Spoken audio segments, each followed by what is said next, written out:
मेरा दृढ़ गढ़ है, तो मैं तो रुकने वाला नहीं हूं और मैं आनंद मनाने वाला हूं। आमीन, आमीन। शैतान जब आपको हंसता हुआ देखता है और आनंद मनाता हुआ देखता है, वो पैरालाइज हो जाता है उसी वेले है, उसी वक्त।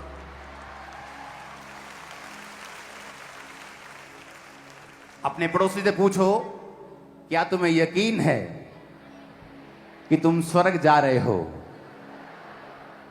देखो, जो तो लोग उदास हैं उनको तो ऐसा लगता है कि उनको यकीन नहीं है कि पता नहीं रास्ते जी प्रभु ने ला देना गड्डी चो, कहना चल थले चल तू। अगर तो मुझे पता है कि मैं स्वर्ग जा रहा हूं, अगर यीशु आज रात लेने आ जाए, आज 10 साल बाद या 50 साल बाद या 60 साल बाद, क्या आपको पता है स्वर्ग जा रहे हैं कि नहीं? बपतिस्मा ले लिया है? नहीं लिया तो आज लेना है, क्योंकि अगले संडे स्पेशल प्रभु भोज है और एक स्पेशल मीटिंग है। आज प्रभु भोज लेना है, आज बपतिस्मा लेना है ताकि प्रभु भोज आप ले सको। मैंने कहा, तुम्हें यकीन है तुम स्वर्ग जा रहे हो? कुछ लोग आत्मिक रूप से जब बीमार हो जाते हैं, उनका आनंद खत्म हो जाता है और वो पूरी कोशिश करते हैं। आप देखो, कोई व्यक्ति जब एक मैरिज में फेल हो जाता है ना, तो आप उसके पास जब बैठेंगे, वो आपको यही सलाह देगा कि शादी मत करना। और जब एक व्यक्ति का जीवन आनंद खत्म हो जाता है ना, वो यही सलाह देता है कि तुम भी आनंदित मत रहना, क्योंकि जैसा कोई व्यक्ति खुद आप होता है, वैसी ही बातें वो अपने मन से कहता है। यह बात नहीं है कि जिनकी शादी टूटी वो पापी हैं। मैं उनका एक्सपीरियंस बता रहा हूं, संसारिक एक्सपीरियंस, कि उनका अच्छा नहीं हुआ। So sorry for that.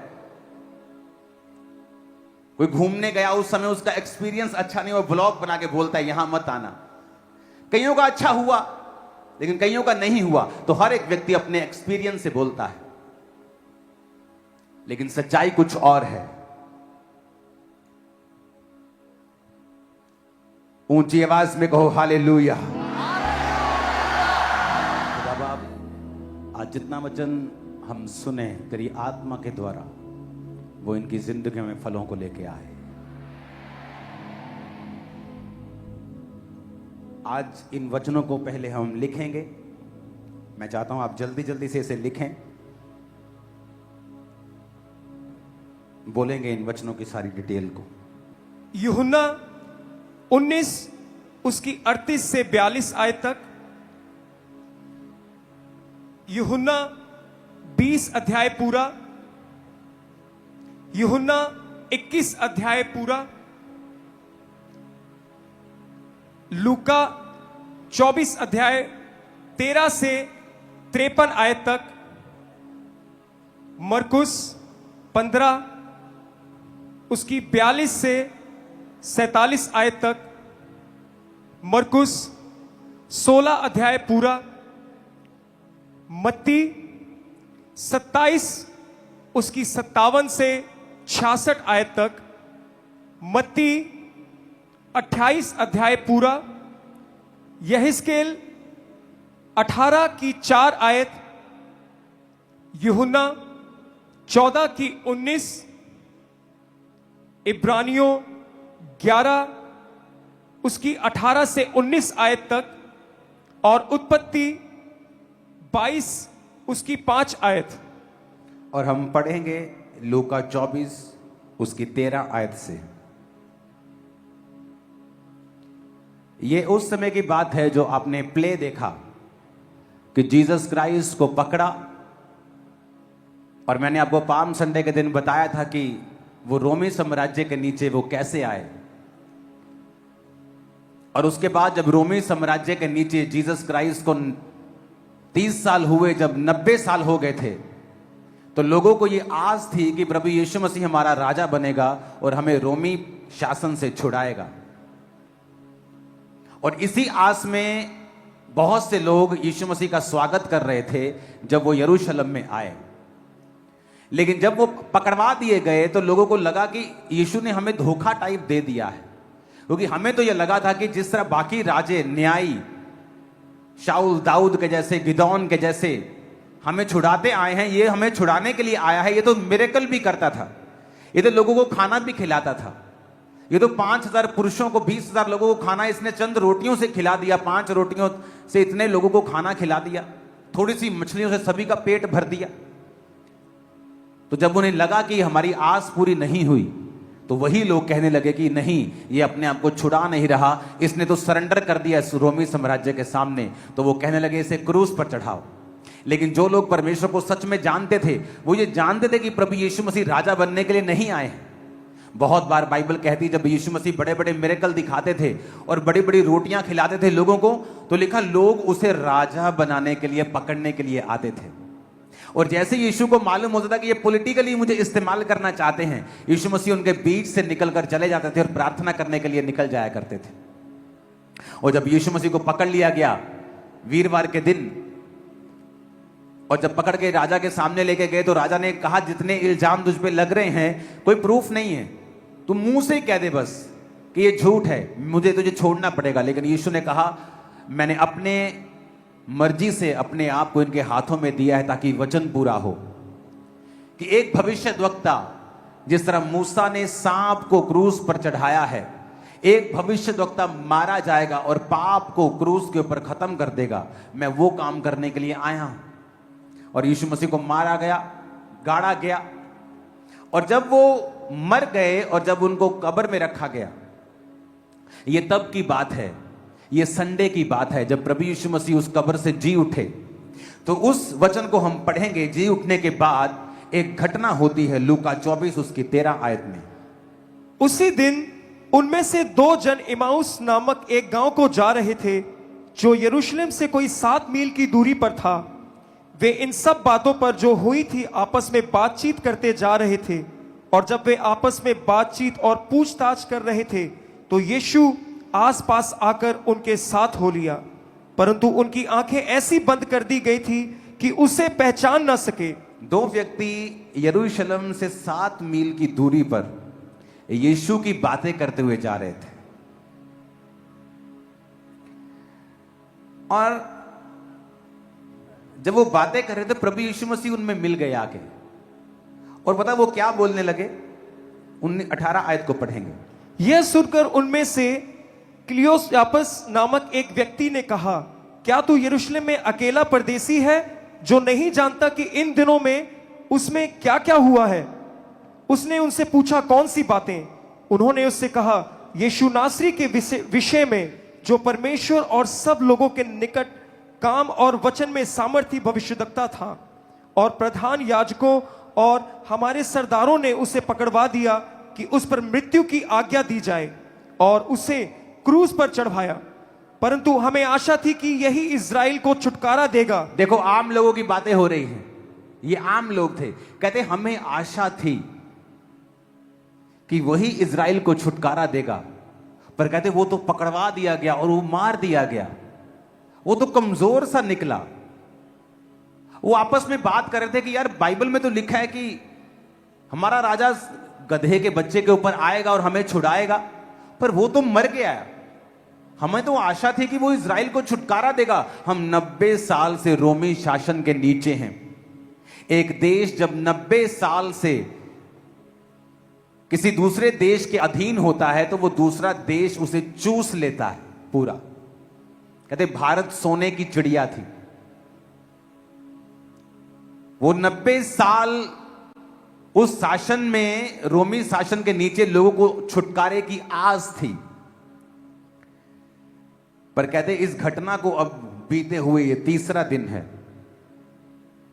पर कहता हम में से कई स्त्रियों ने हमें हैरान कर दिया है कि वो भोर को कब्र पे गई थी। 23 आयत को पढ़ेंगे, और माइक थोड़ा अपना सीसी कम कर इसको। और जब उसका शव ना पाया, तो यह कहती हुई आई कि हमने स्वर्गदूत का दर्शन पाया, जिन्होंने कहा कि यह जीवित है। तब हमारे साथियों में से कई एक कब्र पर आए, और जैसा स्त्रियों ने कहा था वैसा ही पाया, परंतु उसको न देखा। तब उसने उनसे कहा, हे निर्बुद्धियों। अब जब वो कब्र पे गई, लिखा औरतें, तो उन्होंने वहां पे दूत को देखा, और दूत ने कहा तुम जीवितों को मुर्दों हुओं में से क्यों ढूंढ रही हो? क्या तुम्हें नहीं पता कि वो अपने वचन के अनुसार जी उठा है? कहते ऐसी स्त्रियां ऐसी बातें कर रही हैं। अब ये भरमाने वाली बातें हैं कि सच में ऐसा हुआ है, क्योंकि वो तो बड़ा पावरलेस लग रहा था सरकार के हाथ में। अब जीसस क्राइस्ट जवाब देते हैं 25 आयत में, तब यीशु ने उनसे कहा, हे निर्बुद्धियों और भविष्यद्वक्ताओं की सब बात पर विश्वास करने में मंदमतियों, क्या अवश्य ना था कि मसीह ये दुख उठाकर अपनी महिमा में प्रवेश करे? 27 आयत से पढ़ेंगे। तब उसने मूसा से और सब भविष्यद्वक्ताओं से आरंभ करके सारे पवित्र शास्त्र में से अपने विषय में लिखी बातों का अर्थ उन्हें समझा दिया। इतने में वे उस गांव के पास पहुंचे जहां वे जा रहे थे, और उसके ढंग से ऐसा जान पड़ा कि वह आगे बढ़ना चाहता है, परंतु उन्होंने यह कहकर उसे रोका, हमारे साथ रह, क्योंकि संध्या हो चली है और दिन अब बहुत ढल गया है। तब वह उनके साथ रहने के लिए भीतर गया। जब वह उनके साथ भोजन करने बैठा तो उसने रोटी लेकर धन्यवाद किया और उसे तोड़कर उनको देने लगा। तब उनकी आंखें खुल गई और उन्होंने उसे देखा, पहचान। जब वो जीसस क्राइस्ट ये बातें करने में जब जा रहे थे तो जीसस ने कहा, ए निर्बुद्धियों, हे कम दिमाग वालों, क्या तुम नहीं जानते थे कि भविष्यद्वक्ताओं की पुस्तक में यह लिखा है कि मसीह तीसरे दिन मुर्दों में से जी उठेगा? और वो उनको बताता जा रहा था, लेकिन परमेश्वर ने उनकी आंखों को खुद बंद कर दिया था कि वो उसको पहचाने नहीं। और जब यीशु मसीह जा रहे थे तो वो भले आदमी थे, कहते अब वो कहां जा रहा है भाई, रात हो गई है, हमारे साथ रुक जा। रात को लोग सफर नहीं पुराने टाइम में करते थे, रात को सफर करना मना था, रात को सेफ नहीं था, रात को स्ट्रीट लाइट्स नहीं होती थी, सफर नहीं करते थे लोग। तो उसने कहा रात को हमारे पास रुक जा। और लिखा, जब रात को वो रोटी तोड़ रहा था तो उन्होंने यीशु मसीह के रोटी तोड़ते हुए उन हाथों को जब देखा तो पहचान गए ये परमेश्वर है। और जैसे ही उन्होंने पहचान लिया, वो उनकी आंखों से चुप गायब हो गया।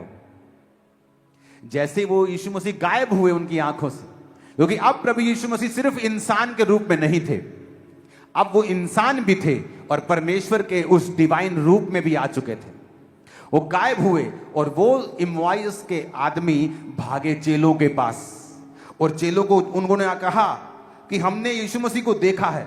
चेले भी ये सुन रहे थे कि हमने भी यीशु मसीह को देखा है। और फिर थोमा कहता है, मैं तो जब तक उसके डाल ना लूंगा, उसकी पंजर में उंगलियां ना डाल लूंगा, तब तक मैं कदापि विश्वास नहीं करूंगा। फिर परमेश्वर थोमा को दिखाई दे। बाइबल कहती, जब आप यूहन्ना 21 से पढ़ते हैं तो वो फिर दिखाई दिए तीसरी बार पतरस को, जब वो नाव पर गया मछलियां पकड़ने के लिए। और जब कुछ नहीं पकड़ा तो परमेश्वर फिर उसके पास आके खड़े हुए और कहा, दाहिनी और जाल डालो तो तुम बहुत सी मछलियां पकड़ लाओगे। जब दाहिनी और जाल डाला तो फिर 153 बड़ी मछलियां पकड़ी। इतनी ज्यादा कैच हुआ कि वो पहचान गए कि ये फिर से यीशु मसीह ही है, क्योंकि पतरस को अपनी पुरानी जिंदगी फिर याद आ गई। अब परमेश्वर पतरस के पास आके कहते हैं, पतरस क्या तू इन सब से बढ़ के मुझसे प्यार करता है? क्योंकि अब ये तीसरा समय था जब परमेश्वर चेलों को दिखाई दिए थे जी उठने के बाद। पहली बार जब वो चेलों को दिखाई दिए, जो प्ले में आपने देखा, तब थोमा वहां पे नहीं था। दूसरी बार वो थोमा के साथ दिखाई दिए, वो बीच में एकदम से प्रकट हो जाते थे, एकदम से आ जाते थे, बेल से नहीं आते थे, अभी दीवार से नहीं आते, सीधा प्रकट होते थे अब। और 2 बार दिखाई देने के बाद तीसरी बार वो उनको झील पर दिखाई देते हैं और पतरस से कहते हैं, पतरस क्या तुम मुझसे इनसे बढ़ के प्यार करता है? उसने कहा हाँ। प्रभु ने कहा, मेरी मेमनों को चरा। दूसरी बार प्रभु ने पूछा, हे पतरस क्या तू सचमुच मुझसे इनसे बढ़ के प्यार करता है? हाँ प्रभु, मेरी भेड़ों की रखवाली कर। तीसरी बार प्रभु ने फिर पूछा, क्या तू सचमुच मुझसे प्यार करता है? पतरस उदास हो गया, उसे लगा परमेश्वर को मुझ पे डाउट हो गया है, क्योंकि मैंने 3 बार इसका इनकार किया था। लेकिन परमेश्वर उस कर्ज को खत्म कर रहे थे जो पतरस के ऊपर उसका 3 बार इनकार करने से आया था। और इसलिए प्रभु यीशु मसीह 3 बार उसका इकरार करवा रहे थे कि हाँ मैं तुझसे प्यार करता हूं, हाँ मैं तुझसे प्यार करता हूं, हाँ मैं तुझसे प्यार करता हूं, अब मेरी भेड़ों को चरा। जब प्रभु यीशु मसीह मुर्दों में से जी उठे तो उसने कहा, जाओ चेलों से और पतरस से कहो, क्योंकि पतरस उस समय परमेश्वर का चेला नहीं रह गया था। पतरस ने खुद अपने मुंह से कहा था, लानत हो जो इसे जानता हो, मैं इसे नहीं जानता। तो प्रभु यीशु मसीह जो आपके जब पापी थे वो तब आपसे प्यार करता है। उसने गुस्सा नहीं किया, उसने लानत नहीं भेजी। पतरस के पास गया और 3 बार इनकार के बदले 3 बार उससे इकरार करवाया। हालेलुया। जब आप गिफ्ट भूल जाते हैं ना वाइफ को देना, फिर वो कहती है मैंने 2 गिफ्ट लेना है अभी, तो वो काम किया उसने कि यीशु ने 3 बार उसको बोला तूने मेरा इनकार किया था, 3 बार मेरा इकरार कर। अगर आप ईस्टर को देखेंगे, रेजरेक्शन डे को देखेंगे, तो ये हमें रिस्टोर करता है, हमें जीवित करता है, जिंदा करता है। किसने पाप किया पहले? औरत ने।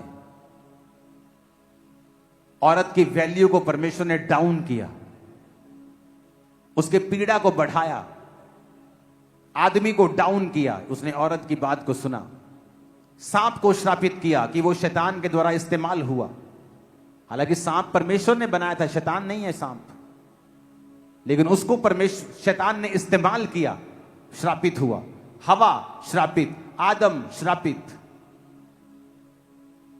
औरतों के ऊपर जुल्म होने लगे, औरतों को कल्प्रिट समझा जाने लगा, उन्हें अलग अलग तरह की ताड़नाओं से गुजरना पड़ा। और जब यीशु मसीह मुर्दों में से जी उठे, जो पाप आदम और हवा के कारण जो डिसग्रेस औरत और आदमी की जिंदगी में आई थी, परमेश्वर ने उस डिसग्रेस को ग्रेस में बदला। और सबसे पहले अपने जी उठने का समाचार उसने औरतों को दिया और कहा जाओ चेलों को बताओ कि मैं जी उठा हूं, जाओ। आज इसीलिए जो औरत जीसस क्राइस्ट पे यकीन करती है, जो औरत अपना जीवन परमेश्वर को दे देती है, परमेश्वर उसकी इज्जत को बढ़ाता है। उसके परिवार में, उसके पति के सामने, उसके लोगों के सामने उसकी इज्जत बढ़ती है। उसके बच्चों के सामने उसका पति उसका आदर करता है। क्यों? क्योंकि वो परमेश्वर की है। परमेश्वर ने औरतों की वैल्यू को ऊंचा किया। ईस्टर एक मैसेज था कि जिस औरत को बोलने का अधिकार नहीं था, अब जीसस ने कहा तुम जाके बताओ कि जब प्रभु आज्ञा देता है तो शुभ समाचार सुनाने वालियों की बड़ी सेना हो जाती। औरत की पोजीशन को परमेश्वर ने ऊंचा किया, उसकी जिंदगी के श्रापों को खत्म किया। और वो गई और उन्होंने प्रचार किया, चेलों को बताया। चेले भागते हुए गए। एक चेला तो इतना डर रहा था कि कब्र के अंदर नहीं गया, लेकिन पतरस दलेर आदमी था, वो गया भाग के कब्र के अंदर पहले और देखा कि यीशु मसीह वहां नहीं। जब वो जी उठा, आपकी आस जी उठी, आपकी आत्मिक जिंदगियां जी उठी, आपके शरीर जी उठे, आपके कैरियर जी उठे। जो कुछ मरा हुआ है, जब वो जी उठा आप जी उठे। आमीन। ऊंचा आशीष हमारी है। Hallelujah, hallelujah.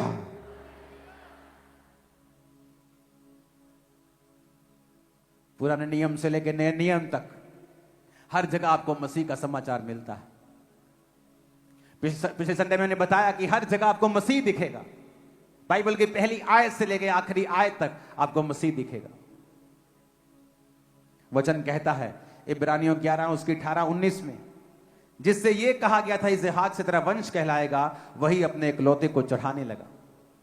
उसने मान लिया कि परमेश्वर सामर्थी है कि उसे मरे हुओं में से जिलाए, कि उसे दृष्टांत की रीति पर फिर उसे वो मिला।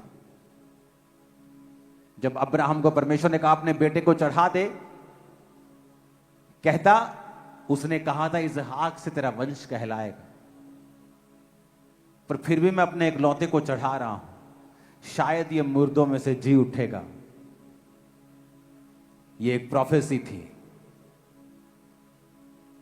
कि चढ़ाएगा तो तू जरूर, पर तू अपने बेटे को नहीं चढ़ाएगा, मैं अपना बेटा दूंगा और वो जी उठेगा। इसलिए वो मेढ़ा कांटों में, झाड़ियों में फंसा हुआ मिला और जीसस ने अपने आप को उसके साथ रखा है कि बाइबल का एक बिंदु भी, लोग कहते हैं बाइबल में गलतियां हैं, बाइबल में एक बिंदु तक की गलती नहीं है। एक अगर बाइबल में किसी जगह सेमी कॉलन लगा है, उसके पीछे भी प्रचार है, उसके पीछे भी कारण है। फुल स्टॉप लगा है, उसके पीछे भी कारण है। Bible is the most perfect ग्रंथ book in this world, most perfect. एक प्रचारक बता रहा था, उसने एक डायग्राम बनाया, मैं आपको वीडियो दिखाऊंगा क्योंकि अगले हफ्ते से मैं आपको मिशनरीज यात्राओं के ऊपर बताने वाला हूं और ये आपके लिए ऑसम समय होगा और प्रभु भोज होगा अगले हफ्ते से लगातार हम लेंगे और उसके बारे में मैं आपको बताने वाला हूं। तो हर जीवित आदमी, आपके घर का हर जीवित व्यक्ति अगले संडे चर्चिस में हो और प्रभु भोज को लो। और वहां भी बताया कि शुरू से लेके उत्पत्ति से लेके प्रकाशित वाक्य तक हर आयत एक दूसरे को सपोर्ट करती है, जबकि उसके अलग अलग राइटर्स हैं। पवित्र आत्मा ने अलग अलग समयों के ऊपर बाइबल को लिखा है। कईयों को तो यह भी मालूम नहीं था कि पिछले राइटर ने क्या लिखा है, लेकिन जब आप बाइबल को जोड़ते हैं, आपको एक एक लाइन दूसरे के साथ मिलती हुई और अपने एक दूसरे को पूरा करती हुई आप पाते हैं। वचन में लिखा है कि परमेश्वर ने कहा जल एक जगह इकट्ठा हो जाए और सूखी भूमि दिखाई दे, तो पहाड़ और भूमि अलग हो गई। आज हजारों साल बाद वैज्ञानिक कह रहे हैं कि माउंट एवरेस्ट के ऊपर हमें समुद्र के जीवाश्म मिले हैं। कभी माउंट एवरेस्ट भी समुद्र के नीचे था। भाई तुम्हें अब मालूम हुआ है, बाइबल में हजारों साल पहले लिख दिया गया था। तब कोई साइंस नहीं थी, कोई वैज्ञानिक नहीं थे, पेन भी नहीं होते थे। पता नहीं कैसे लिखा होगा और लिख दिया गया, कलम से, किसी चीज से वो लिख दिया गया। जब यीशु मसीह जी उठे तो उन्होंने कहा वचन पूरा हुआ जो भविष्यद्वक्ताओं की पुस्तक में लिखा गया था। वो सारा वर्ड पूरा हुआ। जी उठने का वाक्य आप चारों सुसमाचार में पढ़ते हैं, मती में भी पढ़ते हैं, मरकुस में पढ़ते हैं, लूका में पढ़ते हैं, यूहन्ना में पढ़ते हैं, और सब जगह आपको सारी चीज दिखाई नहीं देगी। कई हिस्सा आपको मती में पढ़ने में मिलेगा, कोई हिस्सा आपको मरकुस पढ़ने में मिलेगा, और आपको मालूम होगा कि वाकई ही जो लिखने वाले थे ये पवित्र आत्मा के द्वारा ये सब चीजों को लिख रहे थे। वो लिखाने वाला पवित्र आत्मा था और परमेश्वर ने कहा था जब मैं जी उठूंगा तो भविष्यद्वक्ताओं की सब जो कथन थे वो पूरे होंगे। जब वो जी उठा, आप जी उठे। आज आप सब जी उठेंगे सब तरफ से। आमीन ऊंचे वाला चाहिए चर्च। ये बातें करने वाला धार्मिकता नहीं है, रिलीजन नहीं है, ये फुलफिलमेंट का एक रिलीजन बोल सकते हो आप। फुलफिलमेंट जो हो चुकी है, जो वचन बोले गए थे उसे पूरा करने का ये टाइम था और पूरे होते हैं वो वचन। आज जो हो रहा है दुनिया में, इसके बारे में भी बोला गया है कि राज्य पे राज्य, देश पे देश, कौम पे कौम चढ़ाई करेगी, युद्ध करेंगे लोग, इकोनॉमीज का हाल बुरा होगा, अंत में कलेश के दिन आएंगे, महाकलेश के दिन आएंगे, चुनु हुओं के कारण वो घटाए जाएंगे। अब जब इतने वचन पूरे हो चुके हैं तो ये भी वचन पूरे हो जाएंगे। यूहन्ना 14 उसकी 19 आयत में लिखा है, थोड़ी देर रह गई है कि फिर संसार मुझे ना देखेगा, परंतु तुम मुझे देखोगे, इसलिए कि मैं जीवित हूं, तुम भी जीवित रहोगे। यीशु ने कहा तुम मुझे देख रहे हो, संसार मुझे नहीं देखेगा, परंतु तुम मुझे देखोगे, इसलिए कि मैं जीवित हूं, तुम भी जीवित रहोगे। तुम जीवित रहोगे सभी, तुम्हारी कोई चीज मरेगी नहीं कभी भी। जब रोज सुबह उठो तो परमेश्वर के रेजरेक्शन पावर को रिसीव करो। प्रभु तेरे जी उठने की सामर्थ्य को मैं रिसीव करता हूं, मैं चलता हूं तेरे जी उठने की सामर्थ्य में। बिजनेस पे जाने से पहले, जॉब पे जाने से पहले, पुलपिट पे आने से पहले, कि प्रभु तू जी उठा, तू जीवित है इसलिए मैं जीवित हूं। और देखो उसकी जी उठने की सामर्थ्य आपकी लाइफ में कैसे काम करती है। जिस आत्मा ने यीशु मसीह को मुर्दों में से जी उठाया, वो तुम्हारे मरे हुए शरीरों को क्यों ना उठाएगा? अगर तुमने पवित्र आत्मा पाया है, तुम्हारे बिजनेस को क्यों नहीं जी उठाएगा? सेवकाई को क्यों नहीं जी उठाएगा? आपके हाथों में पावर है। आपको रोग है, रोग वाली जगह पे हाथ रखो और कहो, मैं उसके जी उठने की सामर्थ्य को रिलीज करता हूं, रिसीव करता हूं। और देखो वो बीमारी कहां जाती है। उस बीमारी को कहो, मैं तुझे यीशु मसीह के नाम में डांटता हूं, उसकी जी उठने की सामर्थ्य से डांटता हूं। देखो वो जाती है, वो इन्फेक्शन खत्म होती है, वो रोग खत्म होते हैं, वो कलेश खत्म होता है। आमीन। ऊंचा चाहिए चर्च। हालेलुया। और जीसस ने कहा, आप जाओ, सब जातियों को ये बातें मानना सिखाओ। जो मैं तुम्हें सिखाया है, सब लोगों को सिखाओ। विश्वास करने वालों में चिन्ह होंगे, वो दुष्ट आत्माओं को निकालेंगे, सांपों को उठा लेंगे, नाशक वस्तुएं उनका नुकसान न कर पाएंगी, शैतान उनका नुकसान न कर पाएगा। आज जो आप बीमारियों को जाता देखते हो, सालों साल जब लोगों की आस खत्म हो जाती है, दवाइयां खा लेते हैं, सब कुछ कर लेते हैं, और तब सडनली जिनकी लाइफ में जब मिरेकल होता है, उन्हें पता होता है कि ये परमेश्वर ने मेरी जिंदगी में इसे किया है। आज जब प्रेयर हो रही होगी, मेरा बिलीव है कि वो जी उठने की सामर्थ्य से वो सब चीजें जो मुर्दा हैं आपकी लाइफ से आज ही जी उठेगी। आमीन।